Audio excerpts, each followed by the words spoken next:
Thanks for listening to the podcast. If you enjoy these episodes, help support this podcast by becoming a Patreon. Sign up at www.patreon.com/Brew and Ink.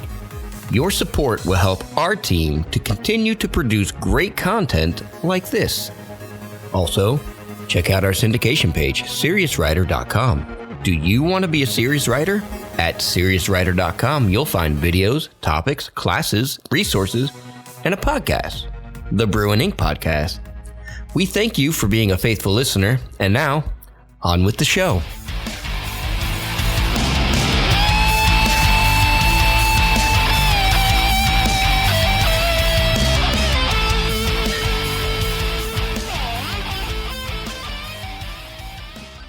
Hello and welcome back, everyone, to another episode of the Brew and Ink Podcast. I'm here with MB Mooney. What's up? And, of course, myself, SM Freehand. And then we also have Katie with us tonight as well. Hey there. And we are excited to bring you the next part of the Andromeda Voyage, see what happens with the whole merfolk attack. But before we get to the story, we've got a topic that we want to talk with you guys about and discuss, and it ties in to our story as well as pretty much any kind of fantasy story. Most fantasy stories have some kind of through line of some sort of magic system involved in the storytelling. But what is a magic system? What does it entail? What are the rules? Are there rules? And what stories have done them well? Or not so well, or would have done them in a unique way. And so we've got a couple of well-known series that we want to discuss and talk about. But first, how have you guys been? Britt, how are you? I had a busy weekend. I was in North Carolina. Mike and I went out to North Carolina to be part of a Serious Writer intensive. Oh, cool, Micah got to go. Yeah. Well, they wanted me to help with some behind-the-scenes stuff. I offered to help with some behind-the-scenes stuff because I wanted to do the marketing part on Thursday, but I didn't really want to take a spot for one of the intensive spots on Friday and Saturday. So they wanted me to help with the video recording part. And I thought that was a great opportunity for Micah to come and learn and really engage with people in something that he's good at and interested in.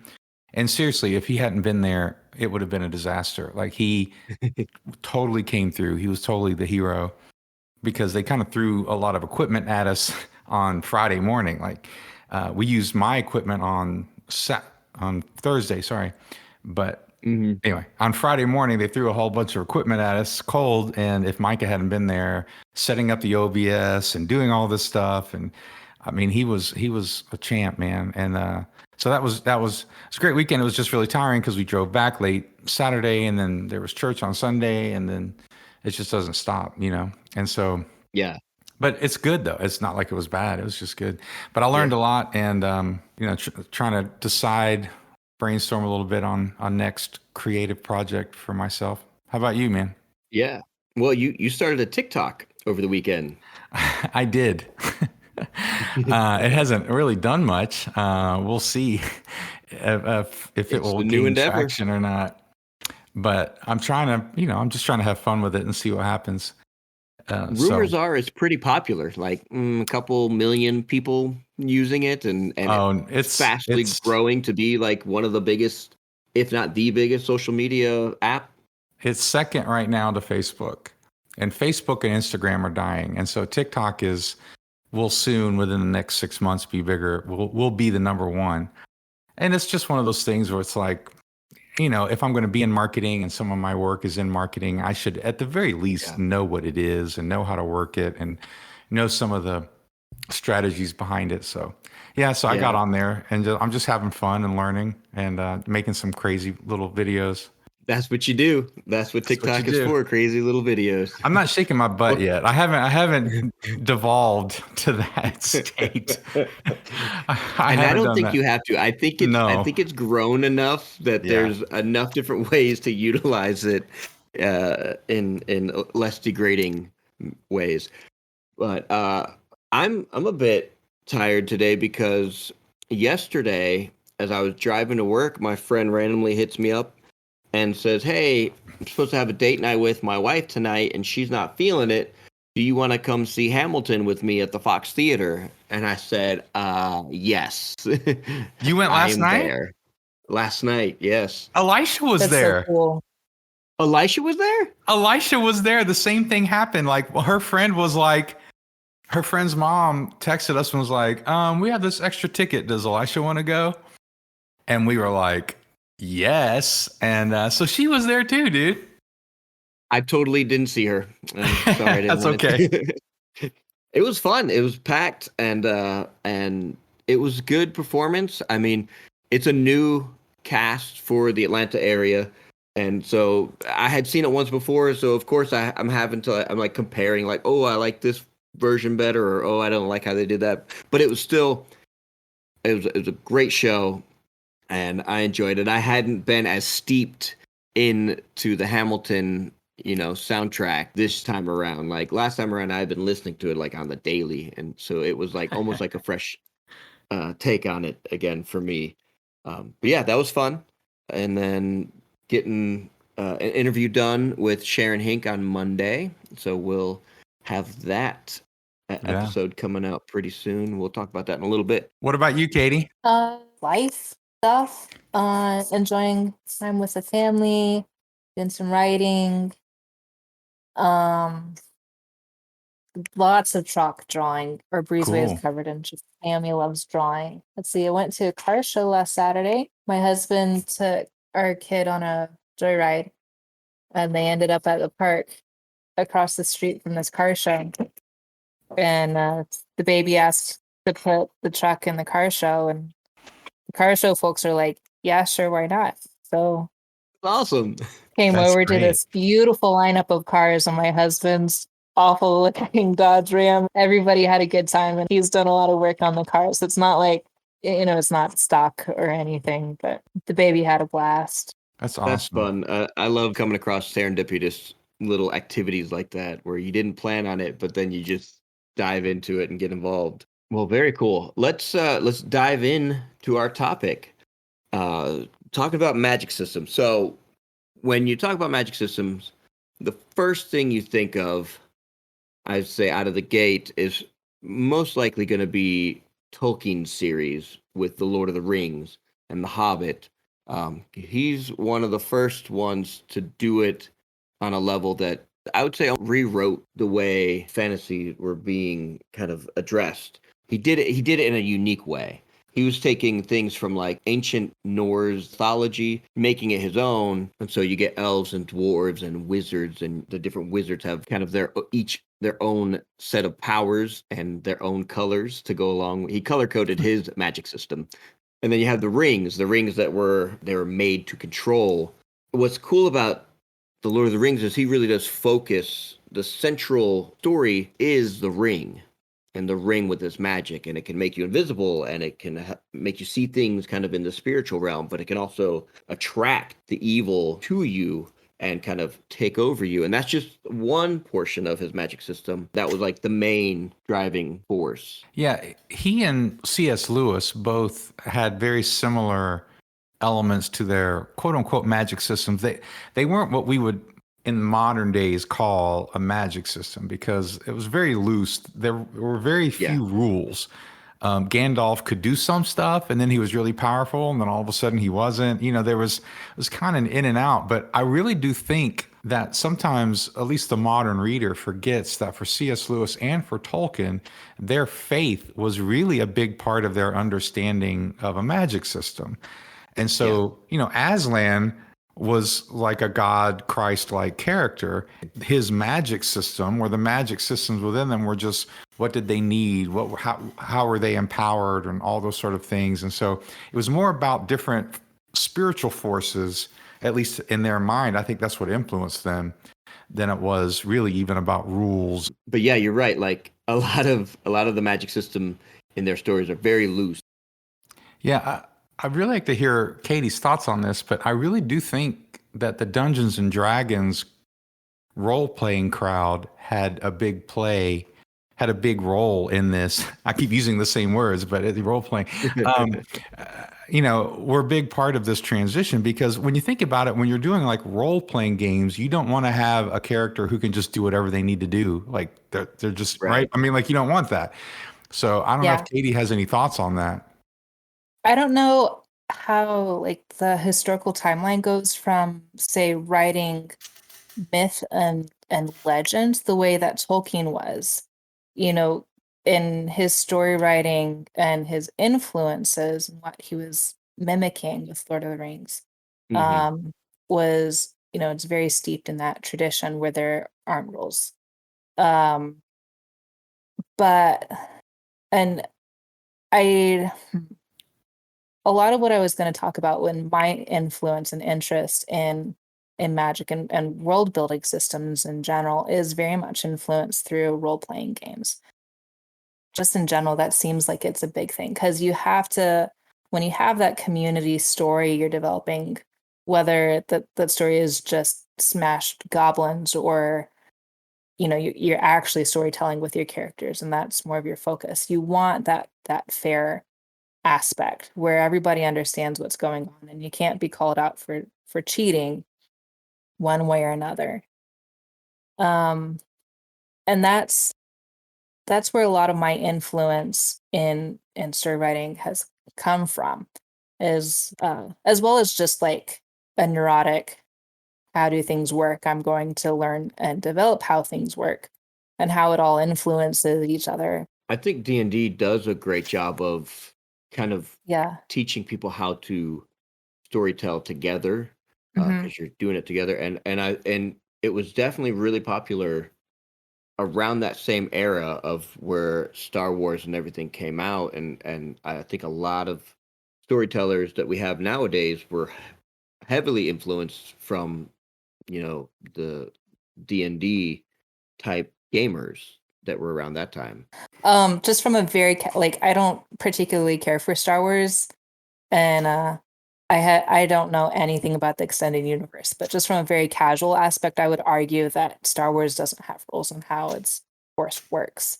It just does. There's some things you can do, there's some things you can't. So that would be, in my opinion, which compared to you guys is very uneducated, but um that's very much more in the lore myth aspect. Just things work as they need to, which is really cool. I love that. Um as a story writer, and if you have it from a role playing aspect, um if everybody is keyed into that as the rule, Hmm. uh you can do just a whole lot of it. And of course, from a solo writer perspective, it's useful and fun to be without rules and things just work because they can, because it's magic. That kind of style just brings in the fun and the thrill and that fantastic aspect of things that a more structured system doesn't have. A Hmm. structured system allows you to explore a lot of different avenues, but it's a very different mindset in development and application, I think. A lot of times, rules would be established within your writing so that you can start breaking them, or you start bending them, or going outside the limit, so that it establishes, like, oh, okay, this is baseline, and now this character just went here. And now as the reader, That's you're cheating. starting, yeah, you're I hate starting that. to, That's cheating. You have rules for a reason.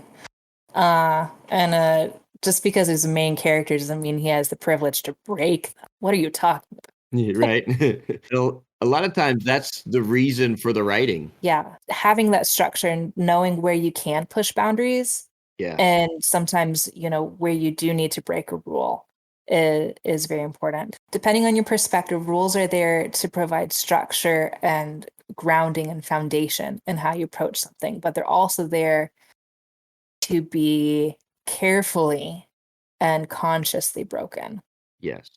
With our current story, the Andromeda Voyage, I've me and my friend had developed so much background lore and stuff on this, but I would expect most of that isn't ever going to be seen. But the fact that it's there and it's supplying a consistency that the reader will then see. That's what's important, that the reader knows that there's a consistent aspect when there's supposed to be one. Yeah. One of my big gripes in a lot of writing is just info dumps, where the writer is so excited about all the stuff that he's written and developed and just spits it out for the reader to take in, when that doesn't really benefit the story to know. So that having the rules also means that you have to be conscious and aware of how much you're telling the reader, Yeah. how much is actually important for them to know. And I'd say that takes discernment and discipline, and oftentimes good beta readers, and just experience in both what you're reading and what you're And hearing back from the readers that you do have at the time. yeah, rereading and editing and getting those outside eyes on it definitely helps. And I think it's an important thing to mention. Like you said, a lot of writers will try to info dump because they're so excited about telling everyone about everything they've thought of, when really I it's have been that person, yes. yes, we all have. Yeah. And really a great way to go about it is to tease in these things rather than like giving everything that you kind of make a little mention here, mention there. Like with you in the last episode or last chapter, you mentioned like the psychopomps. Have you seen the psychopomps? And you're like, no, what are those? I don't know. They have wings. And so you're like, okay, that's obviously something really cool. And you're talking about blood mancers and all that, but we didn't have any like action with those things. But we know, okay, those are in the story and they seem very intriguing and magical. We're going to get to those at some point in time. Yeah. And so like teasing the reader along. hmm At the moment, it's not important to know, but establishing that the characters know that the thing is there. Um, just something I like to do is just like kind of like you were saying, is mention something that's clearly basic knowledge in the world, but would be new to the reader, and just not expound on it at that point. It's just they're just talking about the world that they live in, and it's not an important detail, but it's I think it adds to the liveliness, I would say, the lived in aspect. Yeah, the believability of the depth hmm of the world. Yeah. Well, and that's why you have in a lot of stories, you have the new person within the system, right? And that way, Yeah. that way the author gets to describe and explore the magic system from new eyes, kind of the fish out of water thing. I think the Force That you get with Harry Potter. Yeah, which you get with Harry Potter. I think the Force was kind of a transition. It was kind of half Lord of the Rings sort of magic and half rules. And I mean, it had a little bit more.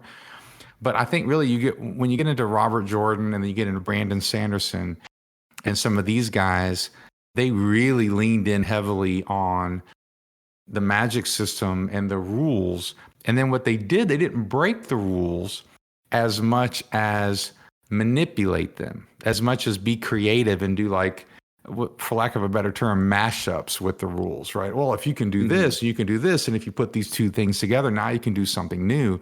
And so I think modern readers aren't as willing to just accept the God and the machine sort of magic. Like they want there to be rules. They want some sort of boundaries. And they want consequences. They want consequences to the magic. They know in life, when you pay for something, then your bank account is less, right? And so they know there are consequences for different things. They don't want just the bad guy with the unlimited power. Right. Well, and it's so funny because in some of these modern movies and modern stories, you're kind of getting back to this unlimited power. Just they have it, like Captain Marvel and the end of Wonder Woman. You get this sort of like, oh, all of a sudden they're all powerful. Well, now they realize that they're cool, and now they're all. I mean, like, and I think that's why some people don't appreciate those movies as much, because they're not as, even though they're magic systems, they have to be based in some sort of realism, for lack of a better term. Like, oh well, if there's rules and there's limitations, then that gives us something to explore. And as a writer, I forget the guy who wrote it, but there's a book called Story. Robert something is his name, and he's a screenwriter, and he talked about how boundaries actually force creativity. He says Yeah. boundaries, like when you have boundaries, like if I've only got 1,000 words to do this or whatever the boundary is, that actually forces creativity. Because if you have unlimited, you can just do whatever you want, then there's no consequence. You don't have to solve problems, and that's what creativity is solving a problem in a unique way. And so that's why I think these modern magic systems, having the rules and then being able to manipulate them, it excites people. Yeah, I felt the Avatar: The Last Airbender did a good job of kind of establishing a system and then Yes. building on it. So you have like the Yes. firebenders, and then all of a sudden they can now bend lightning, or the earthbenders that learn how to manipulate metal. And taking that and turning it on its head, but not really turning it on its head, but like adding in like, another variation of earthbending could be sandbending. Yeah. And what I really liked about those reveals of new aspects of bending is that they still fit into the world and with the rules already established. It wasn't something just completely random. Right. They took the time to explain how it fit. And that's really important in when you reveal a new power or ability or something. How does it already fit? Yep. Yeah, and that's one of the ways I think that the sequels are disappointing. The Star Wars sequels are disappointing. Like they just started coming up with new force powers, and they never explained where they came from. They never, because we had at least a baseline, even though they weren't really explained in the original trilogy very much either. Like, how can you do lightning? How was that? But you had the dark side, and you had the different kind of powers that you could do. But so they would introduce these new powers just sort of randomly, force projections and these sort of things. And I think I don't know that people would be able to communicate why that was not as fulfilling, but I think that's one of the reasons. I mean, it was one of the reasons that they kind of would go beyond. Some of them were kind of cool. They would make sense, like stopping when Kylo Ren stopped the blaster, the laser, like that was actually pretty cool. Like that was like, oh, that makes sense. Like if you could stop stuff in midair, like, you could learn maybe how to do that. Powerful enough to grab the blast. But anyway, so I think magic systems are really interesting because, you can do a lot with it, but you do have to be careful. I think a lot of what Katie said is really valuable. Yeah. And, we mentioned the Mistborn series a little bit by Brandon Sanderson, and I feel like what he did was pretty unique in there as well. And there's a little bit of influence of that you might see in this upcoming story that we're about to read, just a taste of it. But the last thing I want to mention was we have an upcoming episode interview with Sharon Hink and her new series. She has a 3-book series called The Dancing Realms, and she has this really creative take on the magic system, being that it's all controlled and influenced through dance. And so the way that people utilize certain patterns and certain forms will control how like the world itself kind of moves or interacts, or it can have influence over nature, things within the world. And I felt like that was a really cool idea and concept. So one that I haven't really seen somewhere else. I'm sure there's other iterations of it been done before, but just it's another way to be really unique and think outside the box. Most people wouldn't think, oh, dance. I can write a whole series, of people fighting and using magic through dance. But she did it. She thought of it. She had a lot of history in being in ballet and dance, and took a lot of that strict rigidness of form and perfection of the moves and all that, and put that in there. So if you're interested in hearing more about that, look forward to the interview that will be coming out pretty soon with Sharon Hink. Other than that, do you guys have? Katie, I know you said you had some other examples that came to mind that you want to talk Yeah. about. Like Wheel of Time was mentioned, I think. That was one of the first series that I read that was like, oh, there's illustrated and then acted on solid rules for magic and even world building, I think. I didn't linger very long with this series, but that Mm. one was impactful. And then the Old Kingdom series by Garth Nix, um, which last I'd looked was the Abhorse and Chronicles or the trilogy. There are a few more now. um, but that one is a really interesting fantasy um, that explores some aspects of a particular type of spellcaster in a way that was really engaging, and I still draw on that series as inspiration. Diana Wynne Jones's Crestomancy Chronicles had rules, simple ones. Like there were still things, like it still had that fantastic element to it, but the way it worked, it added so much to the story and became a key point in those stories. Those three are the ones that really come to mind. I think my favorite part Yeah. from the Wheel of Time, like the favorite little magic thing, was Matt with his ability to like talk with the wolves and That was Perrin. That was Perrin. or Perrin. That Yeah, was Perrin. yeah. Yes. Oh no, Matt. I liked Matt too because Matt his was the luck it was a one. luck magic system, Yeah. Yes. which was really He had a interesting. high luck stat. Those are really cool and unique Yeah. aspects.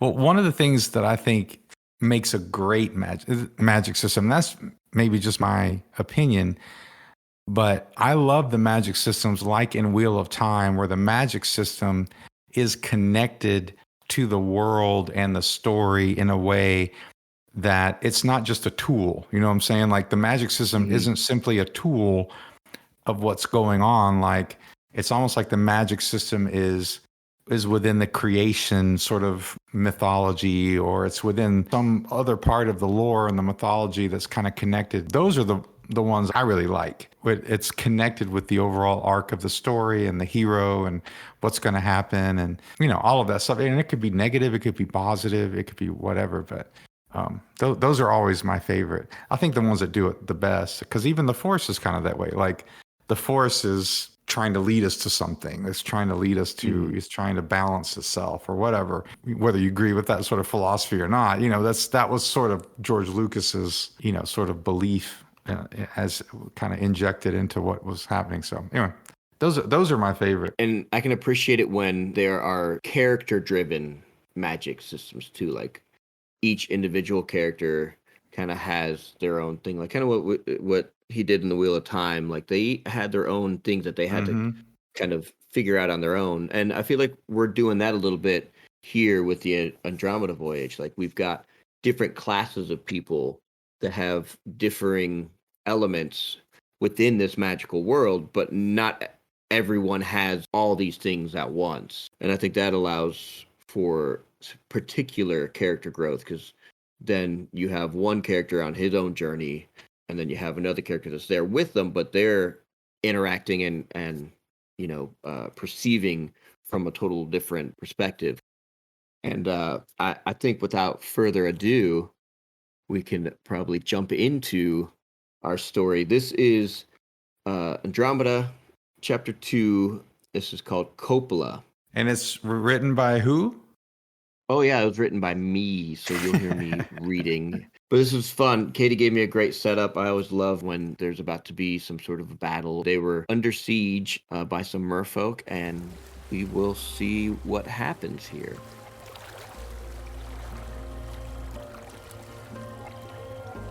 The Andromeda Voyage, Chapter 2, Coppola. The Marines drew up positions at the portside railing of the Andromeda, cutlasses and firearms raised at the ready. Lieutenant Cray peered over the ship's rails as Captain Levitt shouldered in next to him. "What do you see, Lieutenant?" Levitt asked.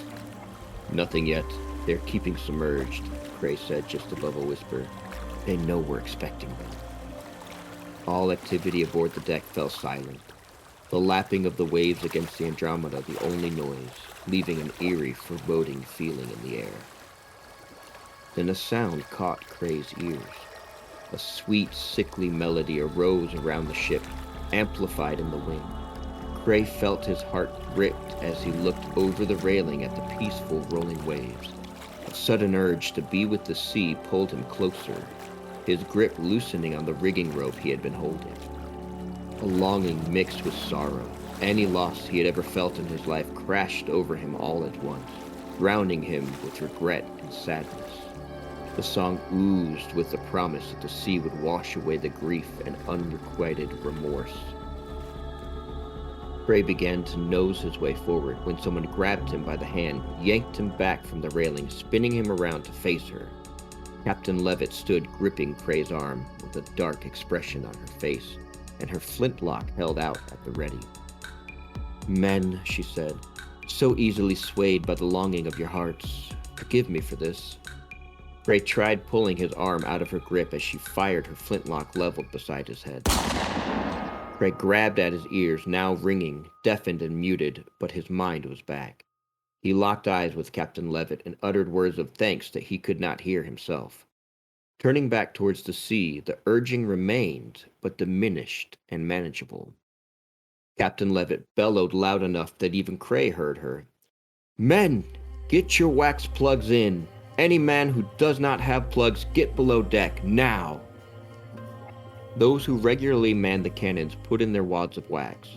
Cray's Marines had adopted the practice as well, since they regularly saw combat with firearms. Plugging up their ears, clarity of mind was restored to them. Those unable to resist the merfolk's enchantment were locked down below. The merfolk began launching themselves at the ship.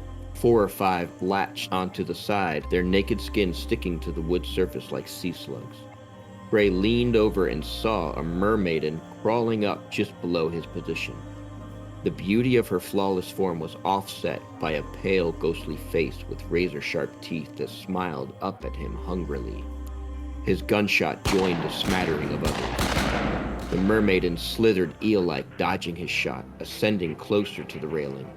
Before he could react, she was launching herself up the side. Captain Levitt managed to get her flintlock between Cray and the mermaiden, firing point-blank into the maiden's chest. Black powder and scorch marks marred the pristine skin as the mermaiden fell lifeless to the ship's deck. "Ready your weapon, mate," Levitt barked at the stunned Cray. He couldn't hear her, but he could read lips well enough. Instead of reloading, Cray tucked the spent gun into his belt, pulling 2 more that were loaded and ready. Targeting another merfolk, he fired one of the rounds. The ball bearing found its mark, dropping the sea creature where it had been crawling, but was quickly replaced by a handful of others slithering over the railing. Cray made ready to line up his final shot when a geyser of seawater spewed into Cray, knocking him back. Merfolk were being propelled onto the Andromeda by jets of water. Hydrokinesis. Cray had heard of it before, but never seen it with his own eyes. But who was controlling it? He spotted a mermaiden hovering on a pedestal of sea spray. No doubt she was the one manipulating the water. As she came closer, Cray could see she was a maiden of divine beauty. The sea appeared to reach out to her as one coaxing a lover back into bed. It caressed her form, reluctantly retreating as she came aboard the deck of the Andromeda. However, she did not slither on board as the others.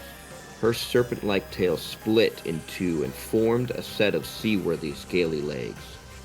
She leaped, attacking the closest 2 crewmates, slashing one clean through the guts with her claws, then completely removing the lower half of the other man's face with her razor-sharp maw. She turned, locking eyes with Cray, who aimed to fire, but was caught by another blast of seawater from the mermaiden's outstretched arm. Cray was set upon at once by this divine vision of horror. Levitt and the other Marines were all engaged in dispatching the other merfolk when Cray fired his final round. The bearing struck its mark, but like a rock tossed in a puddle, it passed through her body harmless and unfazed. Cray tossed his spent firearms, drawing his cutlass. He wished he was on land right now. A terramancer at sea is like a cat without claws. Bringing his cutlass up at the last second, he wedged it between the rows of razor-sharp teeth that were inches from Cray's face. He shoved hard while dashing backwards, dodging her claw-like hands, the loose fabric of his petticoat slashed clean through.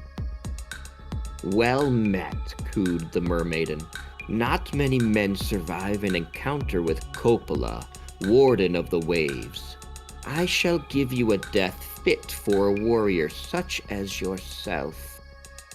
He tried reading her lips, only catching the gist of what she said. "I have no plans of dying here," Cray growled back. He produced a tightly packed satchel of dirt, tied off and sealed. It was about the size of Cray's fist. Focusing his will, he manipulated the dirt to become a projectile, aiming straight for her wicked smile. This time his attack connected, stunning her for a second. But when Cray made to pull his pouch back, Coppola swatted it with a blast of water, sending it sailing overboard. Coppola grinned an insatiable smile, hungering for this warrior's flesh. She outstretched both arms, a torrent of water spewing out towards the marine. Cray was ready for it this time. Spinning towards the outside, he dodged the water blast, letting his momentum carry his cutlass around and up, cutting through both outstretched arms. They fell to the ship's deck with a splash of red and water. Cray couldn't help but smirk at Coppola. She used his hesitation to kick him square in the ribs, sending him flying back into a pile of ropes and rigging. Cray watched in shock as the Warden of the Waves summoned more seawater to scoop up her arms and reattach them to herself. "Your forged blades and firearms cannot extinguish my life force," Coppola explained. "Many have tried before. All have failed." Again, Cray did not hear a word, the wax in his ear doing its job, or else he would have understood his sword was useless against her. Cray slashed again at her, nearly lopping her head off. Coppola unleashed her power in frustration. The sea around the ship began to bubble and churn, surging in a circular direction. The Andromeda swirled in the currents, gaining speed until it was hard for the crew to keep their legs under them. Another blast of water hit Cray, taking his feet out from under him. Coppola was on him in a flash, Cray's cutlass wedged just right, keeping her from devouring him. Her bare skin sticking to him, her razor-like nails dug into his shoulders as she pinned him to the deck of the ship. She screeched into his face, the stench of the previous man she ate nauseating Cray and weakening his resolve. It was then that Tabitha Hinkle burst forth from below deck, avoiding the hands that tried to keep her below, thinking she had gone mad with the siren's call. She stumbled, finding her feet, but quickly regained composure, the spinning of the ship slowing her way forward. But she was close enough now. Reaching out with her intent, she sent forth a summon to the spirit realm. Almost instantly she received her reply. They were eager for their retribution. Out from the deck of the ship sprouted the spirits of those who had been killed at the hands of Coppola. Greedily they reached into Coppola's body, groping at her soul, and began pulling it out. Coppola tried to fight back, resisting the loss of self. Tabitha was impressed. Most beings had little to no mastery to control their spirits, but this Warden of the Waves was no match for a well-trained buster. Tabitha was not even intuiting her will into this fight. The enraged spirits themselves were driving force enough to overpower Coppola's will. As the last bit of soul leaked from her body, Cray slammed his cutlass deep into her neck and rolled her body off of his, the talons tearing flesh as they disengaged. Cray stepped on the back of his sword, severing Coppola's head completely. This time it stayed detached. The ship slowed its spinning to a steady drift, and Cray fell back on his haunches to catch his breath, his body now beginning to register all his wounds. When Coppola fell, the remaining merfolk fled back into the waters.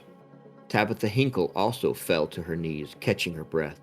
Her summoning had drained most of her abilities, and she would need to rest a few hours. She watched as Captain Levitt attended to Cray and his wounds. He would be okay. She could feel his life force as a strong, steady signal in her own soul.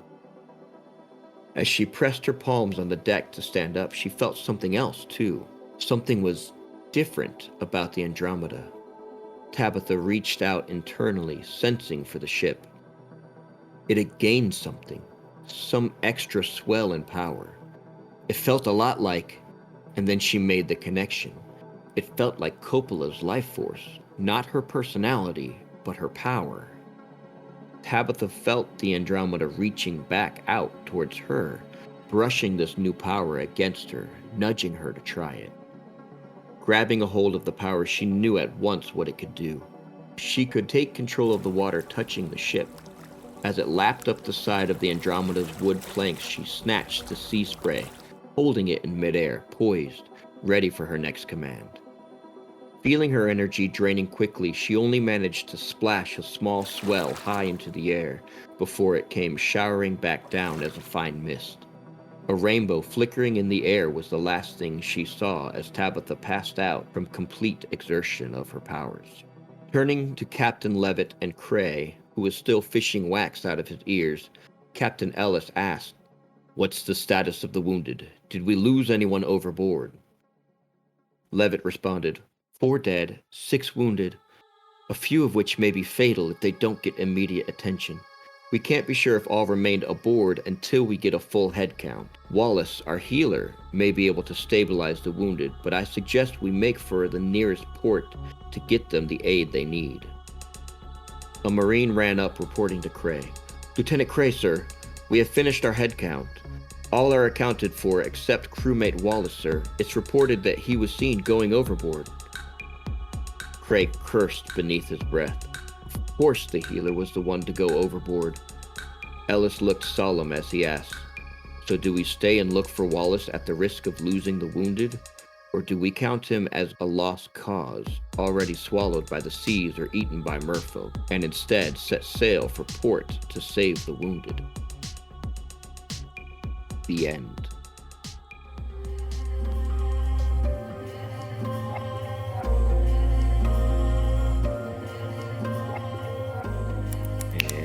Yeah.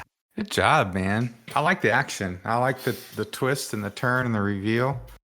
It was good. Yeah, I knew there was a couple things I wanted to get into, like Cray's Terramancer ability, like how would he address that while being out at sea? And so, I gave a little teaser taste of that, and obviously he lost this little pouch of dirt, but that was very much a sort of a Mistborn inspired ability there. And then I knew I wanted to play with Tabitha's power, and I I did some research on merfolk and their different abilities. Apparently, they have a wide range of abilities, and I did not include all of those. Right. I picked kind of a couple that seemed normal, and then I established, okay, so there's going to be one kind of, more elevated merfolk that has some of the stronger powers that these race of creatures have been associated with. And so I knew that with her ability, I was like, man, how am I gonna do away with her? And Tabitha, you know how like the story kind of writes itself for you once you get to a point, and you're like, I was like, ooh, I see what she's gonna do here. And so trying to figure out how to coordinate it all in there, and with keeping it all kind of tight within either the action or the dialogue. Nice. I dig it. Very cool. So that means our next writer is gonna be Britt, Mr. Mooney. That's right. Yep. And so you get to play with, do they try to search the waters for this healer that went overboard who could be, a solution to helping the wounded, or do they go, no, that's going to be a waste of time and we need to find a port. That's the best odds of these wounded surviving. And so you, our faithful listeners, get to vote on that. What do you guys think? Britt will know which directions he's writing once we have those options voted on. That's right. Choose wisely. Yeah. I'm excited about this story. Every time I go back and read something that Katie's already written, like the first 2 flash fictions and then the last chapter, I discover something else that I missed in there. Because she did such a good job of layering on, like she said, she teased in things that are in the world that are just known things to all the characters, but to the reader, you're going, oh, what's that? And oh, what's that? So there's a plethora of stuff that we have to play with here. So I'm looking to get into that deeper and deeper. The depth of the Andromeda Voyage. Many leagues of depth or fathoms or something. I don't know. One of those words. Yes, nautical terms. As always, until next time, raise that glass to inspiration and stay inspired, guys.